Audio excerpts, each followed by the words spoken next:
So outfit of the day, 3, and can I really do an outfit of the day which includes a tracksuit? And I do believe that I can, but also I'm going to chuck in a bit of story time surrounding my relationship with a tracksuit. Because naturally, growing up on a council estate and being a teen mom, in the days of Vicky Pollard, when she was on our TV, my relationship with a tracksuit, when I'm very much into my mask of a projection of perfection, it wasn't the life for me. It was only when I married my husband and he wanted me to relax more and be comfy, and he was trying to encourage me to go into sportswear. But for me, that's a basic level of wear, because I need to be up there for the people to read and perceive me, because I go through life reading everyone else, and naturally they would do the same, right? No. Those people aren't doing the same as me.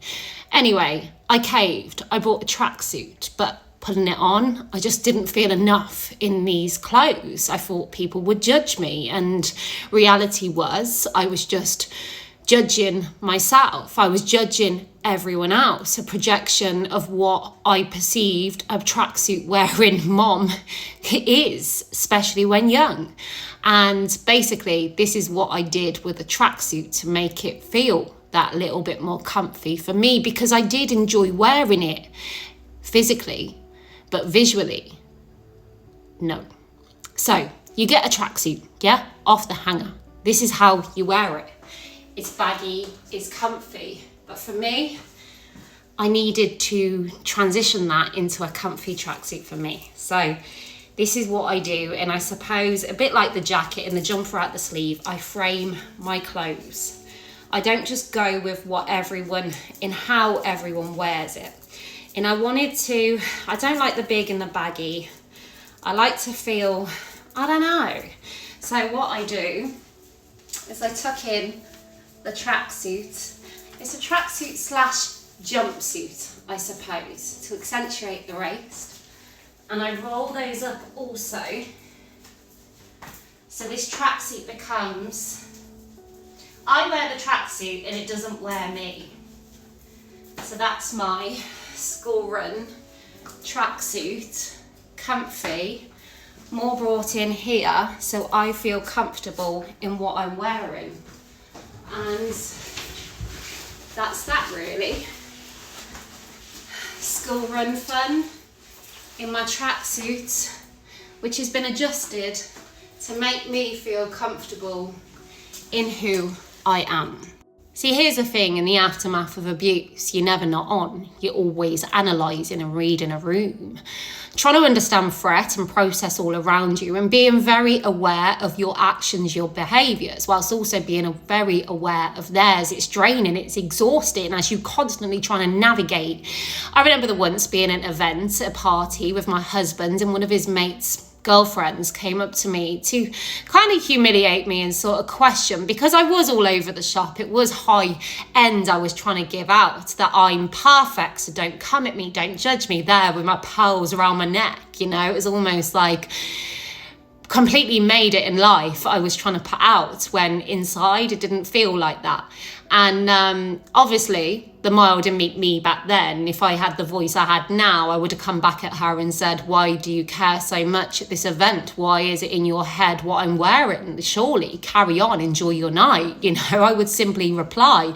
But that's how it was for me. I had a job in a post office. I'd stepped up. I'd gone from the chip shop, the bakery, now the post office. I had a uniform. I could wear heels. I had a little scarf around my neck like an air hostess.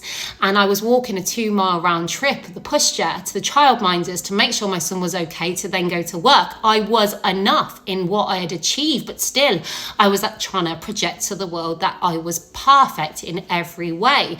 I weren't in the moment feeling my achievements because I was too busy trying to project it out to the world. And when, you know, I speak about Harry and Meghan, I speak about Meghan and the new money that she is. And, you know, you don't have to be a millionaire to be new money. You can simply just take a step up like I did. And I got married, I got the job, and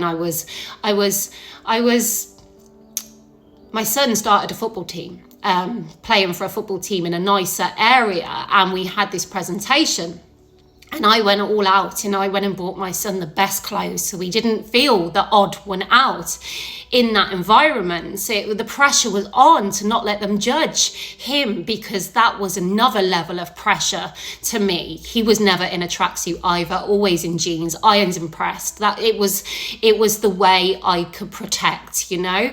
And I got to this presentation, I looked around me, and all these people, these well-off, well-to-do, achieved in life, they didn't care what they were wearing. Their children were in the basic of shorts and t-shirts, and my son was there dressed top to toe in high end. And he was the odd one out, because I was too busy trying to project who we were than in actually being true to who we were.